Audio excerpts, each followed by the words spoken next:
Davidson, please come up, thank you.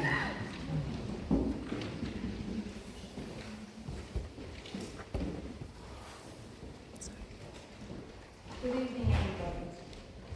Question 1. I quoted the referendum in my nomination statement. I also said there were 3 immediate things to be addressed. 1. This Norfolk Island is a non-self-governing territory which would give us a right to self-determination. Whether the community exercises that right will be a matter for us all. I think I've made it abundantly clear that I will argue strongly for this right if I'm elected. 2. I absolutely agree there should be population control. I prepared a podcast on the subject. I lodged a submission with the JSC inquiry into local government and made an oral presentation to that committee. In essence, removing our border control allowed unfettered immigration with no regard for our natural resources, impact on health and education services, aged care, availability of housing, water and food sources, and impact on our roads. I also said immigration control was the best protection for this community. I am not saying that we want to prevent people moving to Yellow. What I am saying is we need some level of population control so that we can continue to enjoy what we all value about Norfolk socially and environmentally. I support reinstating the Norfolk Arrival and Departure Form and Norfolk Island specific legislation so we know exactly what laws apply. And I support dog control. 3. I have podcasts on these topics. 1. A governance framework being enshrined in the Constitution. 2. A constitution for Norfolk Island. These are necessary steps to ensure political stability. A Norfolk Island constitution cannot be easily changed without input from all of us. The constitution would include an agreed preamble that is inclusive, but clearly states that Norfolk Island is first and foremost the home of the descendants of the Pickering settlers, and those descendants are ethnically, culturally and linguistically different. 4. The Legislative Assembly model gave the community a say in all local, state and Commonwealth responsibilities. Unless Norfolk Island has an assured revenue stream, I do not believe we can be financially sustainable. Until we have a right to self-determination, I do not believe we should return to funding Commonwealth responsibilities in Norfolk. There have been positives in the Commonwealth commitments to its responsibilities here, with access to Medicare, pharmaceutical benefits, fair work, superannuation, increased social welfare support, Medivacs, subsidising air services and air freight, and assistance with vocational education and training. 5. I am fortunate that I have the lived experience of Advisory Council, the Norfolk Island Legislative Assembly, and now the Regional Council model of governance. Apart from the current model of governance, I do not think the previous models necessarily failed. The Legislative Assembly model operated successfully for 31 years. In seeking financial assistance from the Commonwealth for essential services in 2010, the agreements resulted in Norfolk being required to agree to and do certain things, which eroded Norfolk's ability to govern itself. In saying the Regional Council model has failed Norfolk Island, I make it very clear it is not a comment on our local employees who have continued to do sterling job despite the challenges. The public service should be run on Island, providing employment opportunities and not be outsourced. We have insufficient revenue, requiring greater impost on land.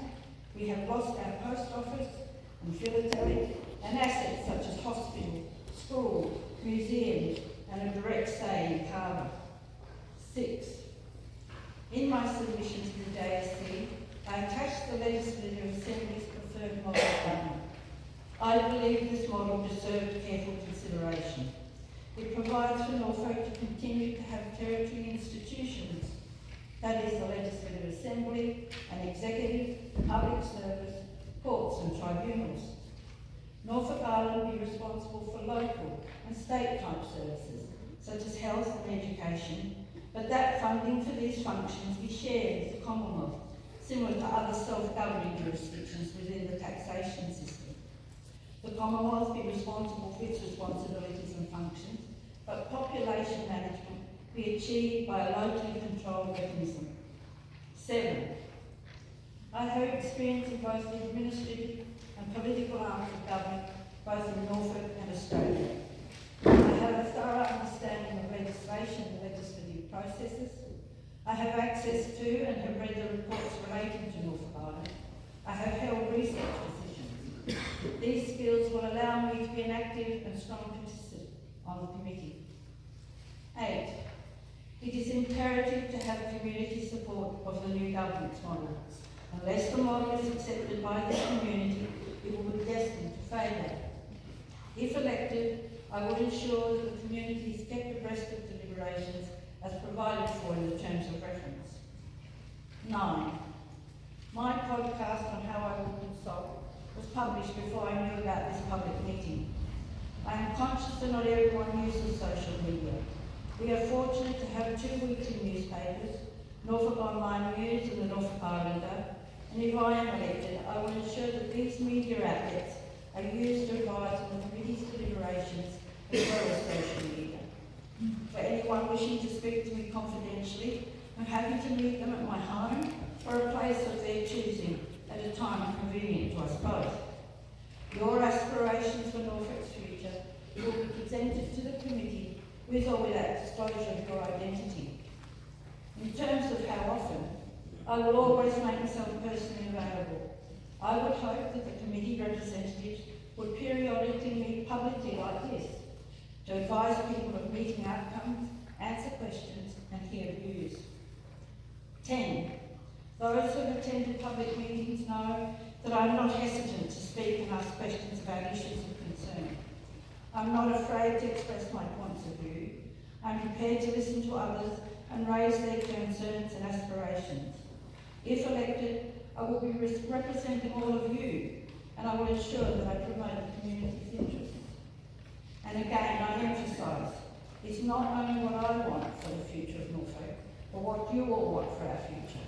Please ensure that you have a say. Don't assume someone else has asked the same question or concern. 11. It will be absolutely essential for the community members to work together to reach 7.5 on issues. Otherwise, the committee will not achieve the best outcome for Norfolk.